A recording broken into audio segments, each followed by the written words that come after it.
Reseña del libro de Richard Dawkins, El gen egoísta. Primero, ¿qué cosas no es el libro? Dawkins dice en el primer capítulo que no es una defensa de una moral basada en la evolución. Más específicamente, considera que si tiene razón y los genes son egoístas, esto debe ser una advertencia porque entonces el altruismo necesita ser enseñado y aprendido. Cita: mi propia creencia es que una sociedad humana basada simplemente en la ley de los genes, de un egoísmo cruel y universal, sería una sociedad muy desagradable en la cual vivir. Tampoco toma el libro partido en la discusión naturaleza versus educación, y solo habla al respecto en el último capítulo. Finalmente, tampoco es un informe del comportamiento detallado de los humanos ni de ninguna especie particular. Fin de cita. No me sorprende que haya sido un bestseller porque no solo el tema es muy interesante, sino que Dawkins escribe muy bien. Para empezar, él te está hablando. Escribe con una cierta cercanía con el lector. No es un anónimo científico que trata de anonimizarse o de proyectar que habla a nombre de la comunidad científica. Los temas complicados están explicados con útiles metáforas y ejemplos, y su prosa es habitualmente fluida. ¿Qué es entonces un gen según Dawkins? Esta pregunta está enmarcada dentro de la teoría de la evolución de Darwin, de la cual dice, cita: la teoría darwiniana de la evolución por selección natural es satisfactoria, ya que nos muestra una manera gracias a la cual la simplicidad pudo tornarse complejidad. Fin de cita. Esa cita está el principio del libro, pero cerca del final dice: mucho de lo que Darwin afirmó está, en detalle, equivocado. Si Darwin leyera el presente libro, apenas reconocería en él su teoría original. A pesar de todo ello, existe algo, una esencia del darwinismo, que se encuentra presente en la mente de cada individuo que comprende la teoría. Fin de cita. Y es clave en su explicación que, cita, la supervivencia de los más aptos de Darwin es realmente un caso especial de una ley más general relativa a la supervivencia de lo estable. Fin de cita. Tras esa introducción, ahora sí pasemos al gen. Cita: un gen puede ser considerado como una unidad que sobrevive a través de un gran número de cuerpos sucesivos e individuales. Fin de cita. Luego explica qué es un cistrón, y en oposición a él qué es un gen, aunque señalando que algunos científicos los emplean a veces como sinónimos, algo en lo que él no concuerda. Un cistrón es una cadena de nucleótidos que determina la creación de una proteína. Como tal, no tiene una longitud determinada, pues no hay un número fijo de nucleótidos para la creación de una proteína cualquiera, sino que hay que fijarse en cada una de ellas para saber cuál es ese número de nucleótidos y qué combinación de ellos es. Y la mejor razón para distinguir entre un cistrón y un gen, aunque un cistrón puede ser también un gen, no lo son todos, es por el entrecruzamiento cromosomático por el que un espermatozoide o un óvulo obtienen cada uno su combinación única de cromosomas en un número de la mitad del resto de células del cuerpo. 23 cromosomas en estas células sexuales humanas, cuyo proceso de división con estos resultados se llama meiosis, mientras que la división celular para células no sexuales de 46 cromosomas se llama mitosis, y están formadas por 22 pares autosómicos, más un par de cromosomas sexuales XX o XY. En las mujeres todos los óvulos tienen el cromosoma X, mientras que en hombres la mitad de los espermatozoides tienen el cromosoma X y la otra mitad el Y. Este proceso de entrecruzamiento no ocurre al nivel de cromosomas individuales, sino que el entrecruzamiento puede ocurrir a cualquier nivel. Comparando esto metafóricamente con libros, Dawkins explica, cita: un espermatozoide determinado podría formar su volumen 1, cromosoma 1, empleando las primeras 65 páginas del volumen 1A y las páginas comprendidas entre las 66 y la final del volumen 1B. Fin de cita. Los cromosomas son considerados pares porque los genes de cada unidad del par compiten contra unos genes equivalentes de su pareja. Por ejemplo, los genes del color de ojos azules en cada uno de los pares cromosomáticos compite contra el color de ojos marrones de su pareja.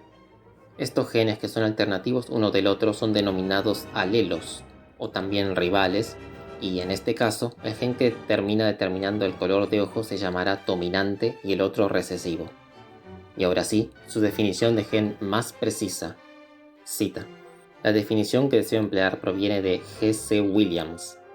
Un gen es definido como una porción de material cromosómico que, potencialmente, permanece durante suficientes generaciones para servir como una unidad de selección natural. Un gen es un reproductor con una alta fidelidad de copia, lo que es otra forma de decir longevidad en la forma de copias.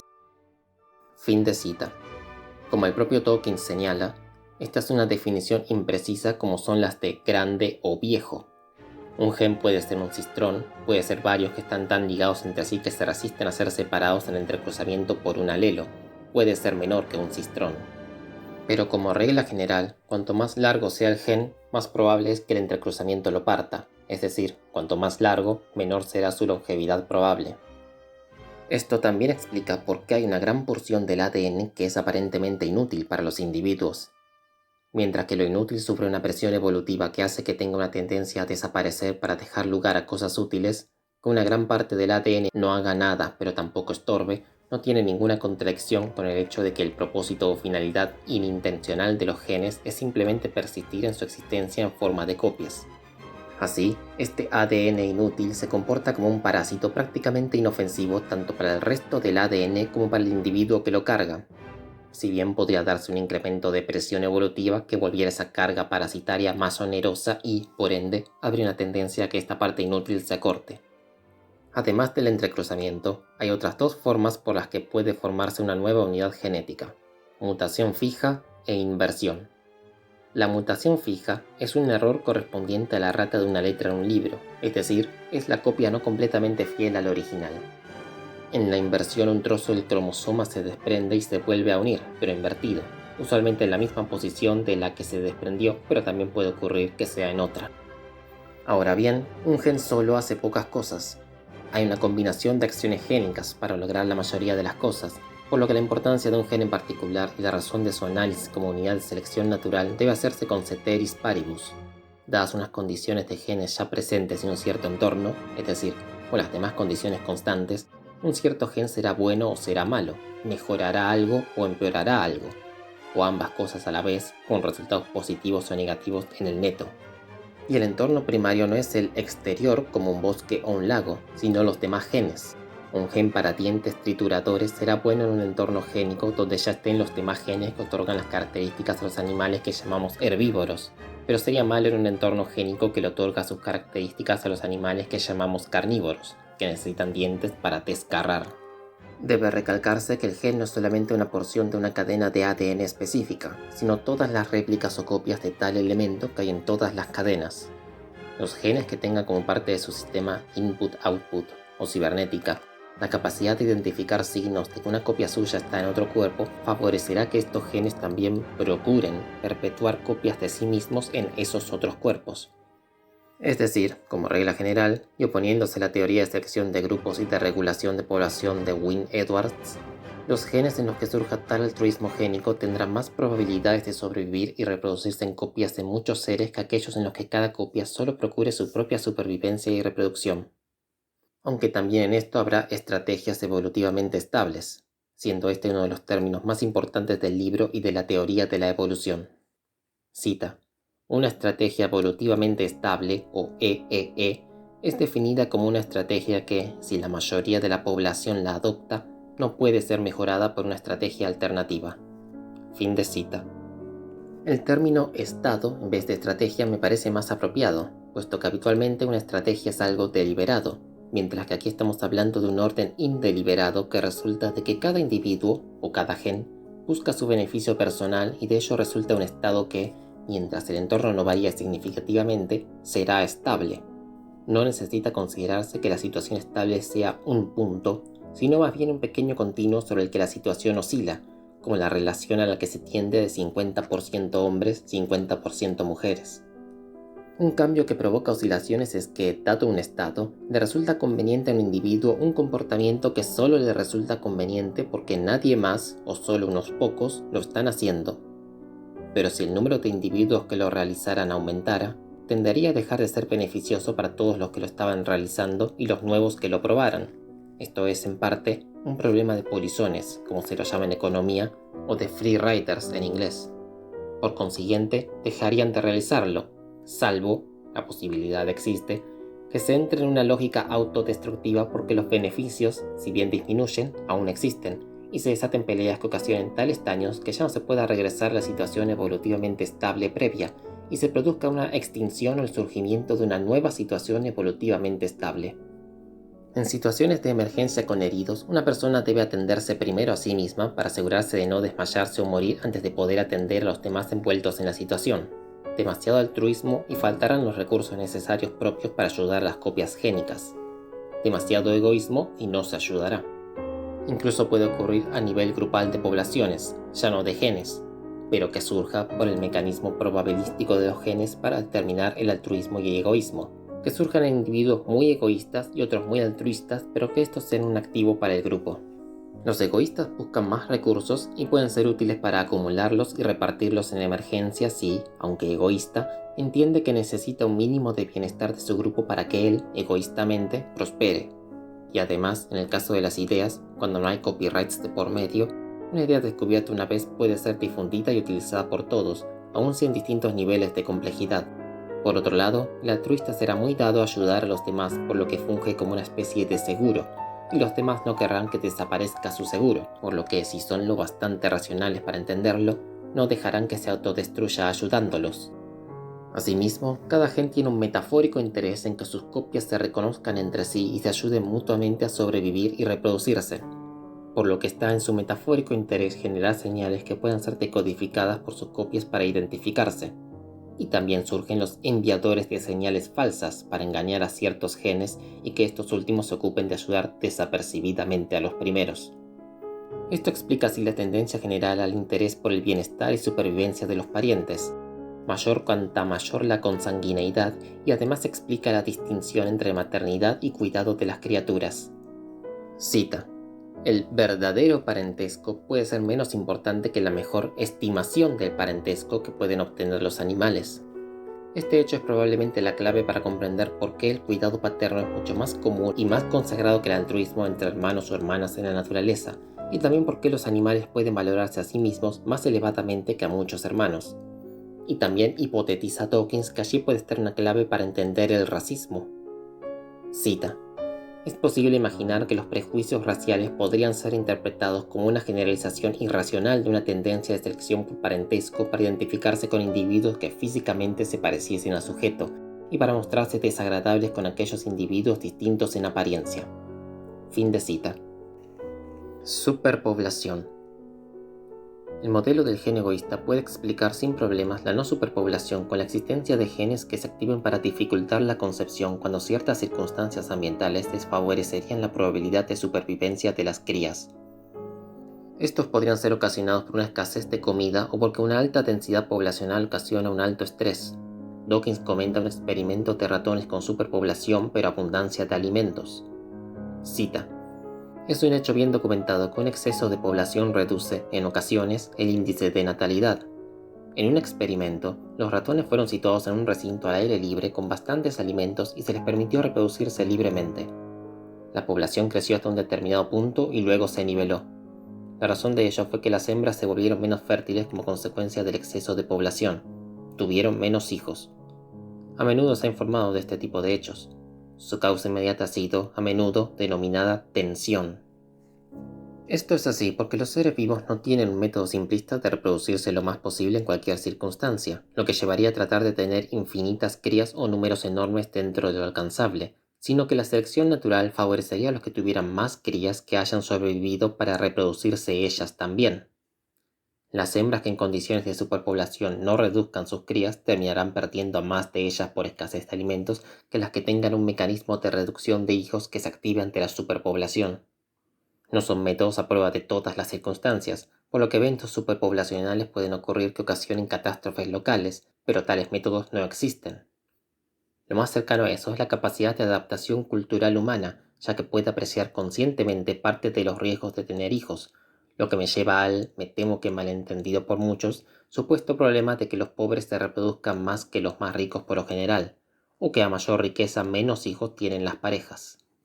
Dawkins dice al respecto que el estado benefactor es algo poco natural, en el sentido de que no hay otra cosa en la naturaleza así, donde la familia ya no es la unidad económica autosuficiente porque el Estado, con la plata extraída de toda su población, evita que mueran de inanición o enfermedades relacionadas con mala nutrición los niños de aquellos padres que tienen más hijos que los que podrían mantener si no fuera por la ayuda del Estado. Aunque habría que ver, digo yo, si esa falta de recursos para esos padres no la causó el propio Estado por políticas directas o por sostener un sistema institucional que no sea de creación social, libre y cooperativa de riqueza.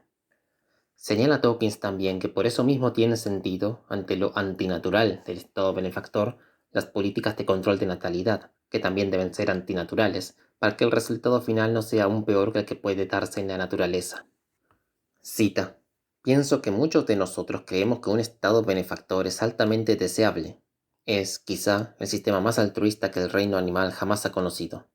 Pero cualquier sistema altruista es, inherentemente, inestable, ya que está sujeto al abuso por parte de individuos egoístas, dispuestos a explotarlo.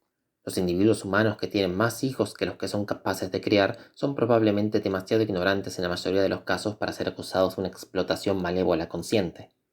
Las instituciones poderosas y los líderes que deliberadamente los estimulan a actuar así me parecen menos libres de sospecha. Fin de cita. Dedica pocos párrafos Dawkins al tema de población humana porque no es algo crucial para su exposición y está especializado en el interesante tema de la demografía, por lo que agrego unos comentarios sobre lo poco que dice.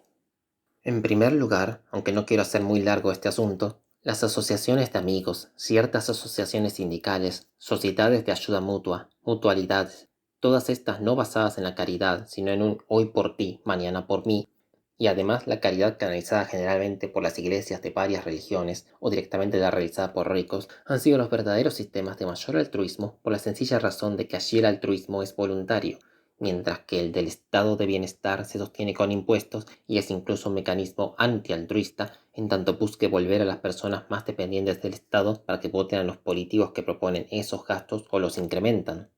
Y, como dice sucintamente Bastiat, la solidaridad es espontánea o no lo es. Decretarla es aniquilarla. Irónicamente, aunque la razón es obvia, los estados de bienestar surgen, aumentando los impuestos, precisamente cuando esas asociaciones voluntarias podrían haber visto incrementados sus ingresos enormemente gracias al incremento generalizado de riqueza, pero el Estado les quitó a las personas, además de una parte importante de esos recursos, el humanista incentivo a hacerlo. ¿Para qué preocuparse por el bienestar de los vecinos o de personas lejanas que necesiten ayuda si ya lo hace el Estado? Por otro lado, dejando lo más político y yendo a lo más económico, parece que muchos creen, Dawkins incluido, que esto es una cuestión educacional. Difiero parcialmente. No niego que haya casos de embarazos, sobre todo de adolescentes, que se habrían evitado si estos hubieran sabido usar anticonceptivos o hubieran sido más cautelosos. Y tal vez estos sean muchos casos, pero no es lo principal, sino que este es un caso particular del fenómeno económico general de la crianza de hijos. El fenómeno general está regido porque los hijos, aunque son costos económicos para los padres y por eso mucha gente cree que los pobres no deberían tenerlos en gran número, son en el neto una inversión rentable para la familia porque, por un lado, son más personas para trabajar. Crucial donde haya poco desarrollo tecnológico y por ende las ganancias dependan de la cantidad de mano de obra más que de la calificación de esta. Es decir, no se mejora o no importan las máquinas, sino que se produce más porque haya más personas produciendo. Y por otro lado, a partir de cierta edad, los hermanos mayores cuidan a los menores crecientemente, por lo que el padre puede seguir trabajando a tiempo completo y la madre solo en una parte muy temprana de la vida de los niños deba cuidarlos exclusivamente ella. En cambio, a medida que hay más riqueza, la estrategia de reproducción y crianza cambia de ser una de casi únicamente supervivencia a ser en grado creciente de mejora de la comodidad de vida incrementando los bienes materiales y el tiempo de ocio, y entonces pasa a ser mejor invertir dinero y tiempo en la instrucción certificada de los niños para que estos lleguen a ser profesionales de altos salarios o empresarios, y se produce además una competencia por lograr que los hijos vayan a las escuelas consideradas mejores, que, merezcan tal reputación o no, son las más caras y cuantos más hijos se tenga, menos se podrán enviar a las mejores, o sería a cambio de serios problemas financieros al incurrir en grandes préstamos. Esto es así hasta que se alcance el nivel de millonetariedad que vuelva a eso irrelevante. Así, irónicamente, en los lugares más pobres tal vez lo más conveniente es tratar de tener varios hijos, ya que esto será mejor para su bienestar y el de los padres que si se tuviera uno solo o dos, mientras que para la clase media acomodada lo conveniente tal vez sea tener uno o dos para concentrar los recursos económicos en una educación de alta calidad para ellos, así como porque los padres tienen la posibilidad de tener tiempo de ocio para ellos mismos si no tienen hijos, mientras que en los lugares más pobres su tiempo despierto se está enfocado en el trabajo extenuantemente. Estas hipótesis explican el envejecimiento demográfico de gran parte de los países más desarrollados e incluso de los de ingresos medios, a lo que hay que sumar la hipótesis de que el estado de bienestar, con sus sistemas de jubilaciones, también reduce el incentivo para los adultos de tener hijos para que los ayuden en su vejez, pues esto lo hará el Estado. Sin embargo, el Estado paga a los jubilados con el dinero de los trabajadores activos y el envejecimiento demográfico consiste de un aumento del número de jubilados y de una disminución del número de trabajadores activos, por lo que si la productividad no aumenta en la cantidad necesaria para compensar esa disminución, las jubilaciones serán cada vez peores o la calidad de vida de los trabajadores activos será cada vez peor porque habrán de quitarles cada vez más dinero con impuestos.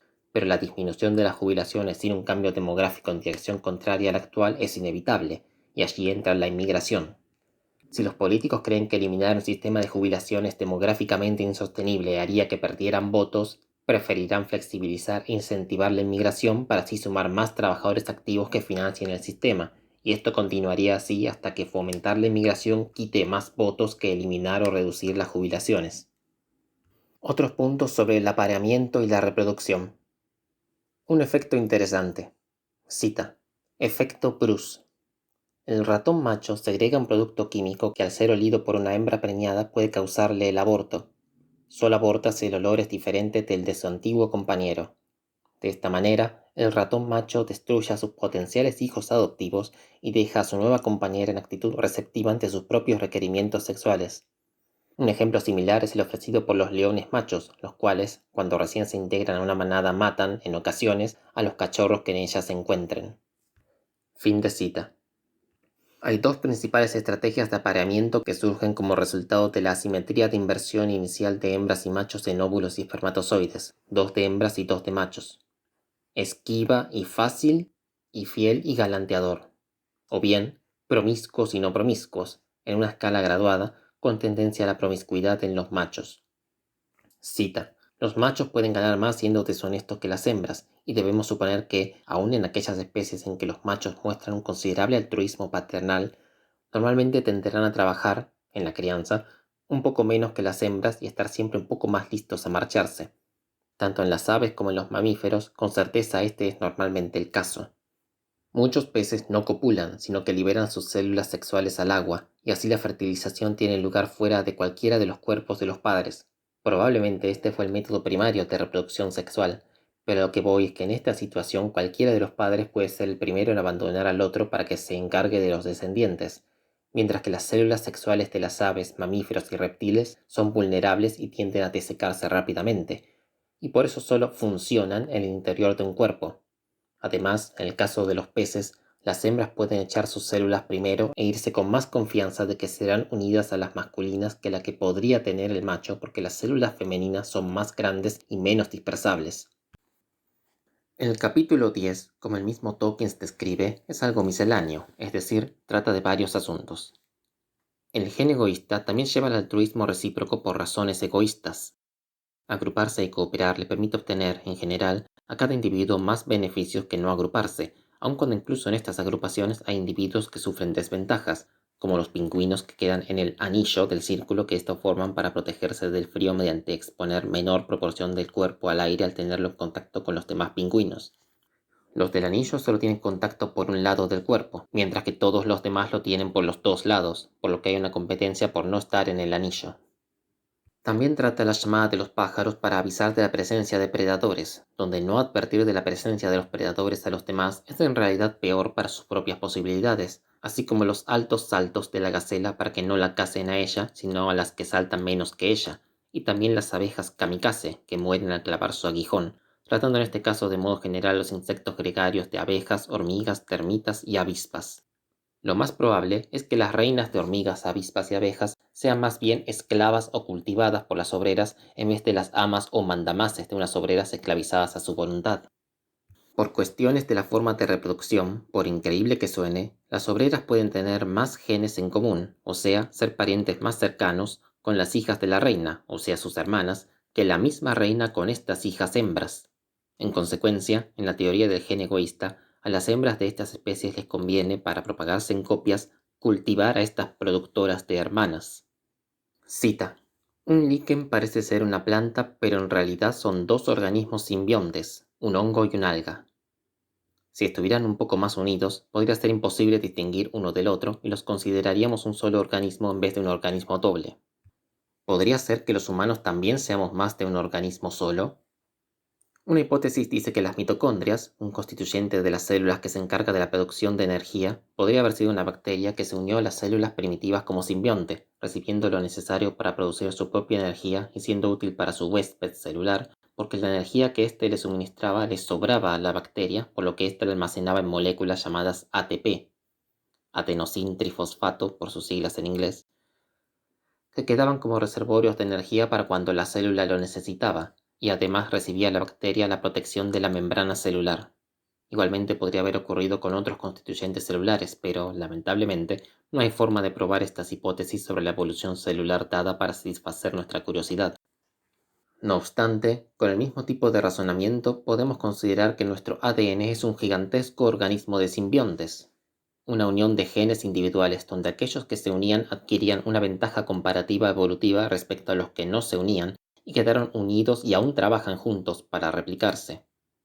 Por otro lado, a los virus, seres compuestos de ADN o de ARN que no pueden replicarse por sí solos sexualmente ni tampoco asexualmente del modo normal, sino invadiendo a un agente que sí puede autorreplicarse y forzándolo a trabajar para él, podríamos considerarlos como uniones más cortas de simbiontes, o acaso genes rebeldes que se escaparon de cadenas mayores y viajan ahora por el aire de un cuerpo a otro en vez de por óvulos o espermatozoides. O, cambiando nuestro punto de vista, podríamos considerar nuestro ADN, y por ende a nosotros mismos, como colonias de virus que se unieron simbióticamente para autorreplicarse y trasladarse por células sexuales en vez de depender de poner a funcionar otra máquina de genes. Y el excedente paradójico de ADN, ese ADN aparentemente inútil porque no participa de la codificación de proteínas ni se le ha detectado función alguna, podría estar formado de virus parásitos que quedaron unidos a sus huéspedes. Fin de cita. No obstante, hace décadas de la publicación de medición del gen egoísta, así que tal vez haya habido avances en detectar alguna función hasta ahora desapercibida. Cita. En general, las asociaciones en beneficio mutuo evolucionarán si cada socio obtiene más de lo que aporta. Fin de cita. Cuando la entrega y el recibimiento de favores ocurre de forma simultánea, como en el caso de la asociación del hongo y el alga que forman el líquen, o cuando uno compra algo con dinero por algo que le es dado inmediatamente, no hay problema. Pero el problema de la no reciprocidad puede surgir cuando el regreso de favores o del cambio no es simultáneo, como puede darse en el caso de animales que se hacían mutuamente, limpiándose así de parásitos, pero uno puede irse luego de haber sido limpiado sin haber limpiado al otro, o no devolver el favor cuando el otro vaya a buscarlo para eso, o en el caso de ciertos fraudes en el caso de las personas. La solución a este problema y que permite el altruismo recíproco en alto grado aunque sea retardado está en los animales que pueden reconocer y recordar individuos y negarse a hacerles un favor una segunda vez si no hay reciprocidad. Así, los que no regresan favores quedarán reducidos a un número muy pequeño, ya que solo en un número muy pequeño pueden viajar o trasladarse o buscar el gran número de individuos que necesitan que no tienen nada contra ellos aún.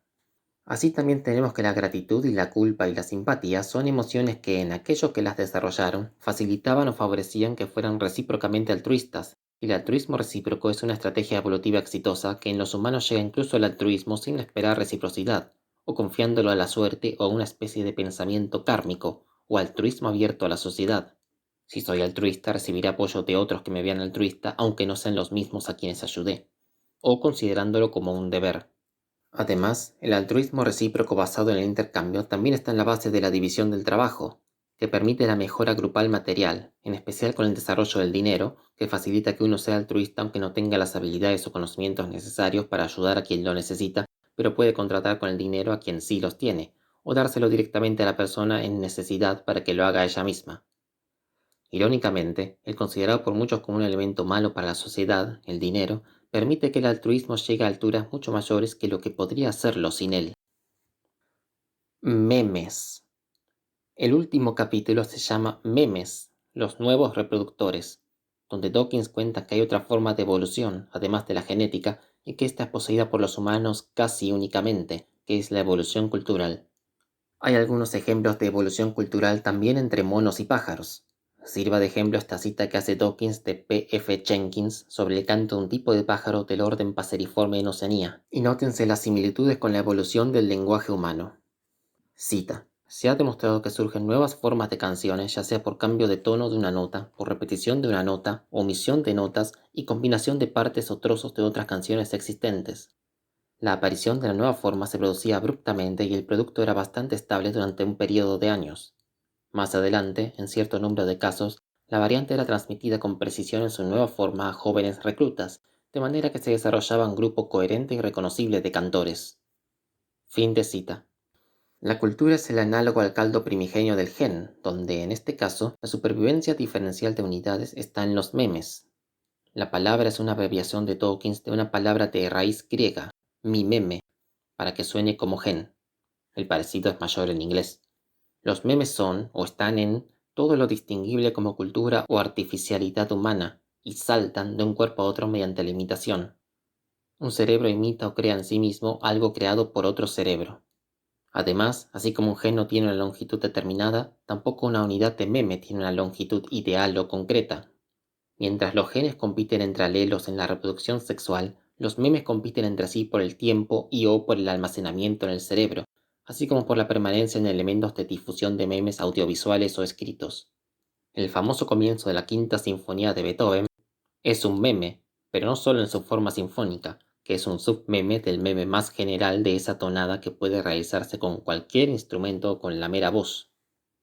El meme es una configuración cerebral específica, una específica relación sináptica. La copia de un meme de una mente a otra ocurre cuando en la segunda se forma una conexión sináptica como en la primera físicamente. La copia no será perfecta, puede haber misma denotación y distinta connotación, o diferencias de grado de denotación, así como puede fallar la realización de una copia génica, pero sí será equivalente o muy parecida. De hecho, las probabilidades de exactitud son ínfimas porque cada neurona tiene miles de conexiones, y una idea meme estará formada por una relación entre neuronas, pero no entre todas las conexiones de estas. Actualmente, los memes han evolucionado al punto de poder modificar a sus creadores, los genes. Ya previamente ha ocurrido interespecies por selección artificial en especies como el lobo, y en general no relacionado a especies de agricultura y ganadería.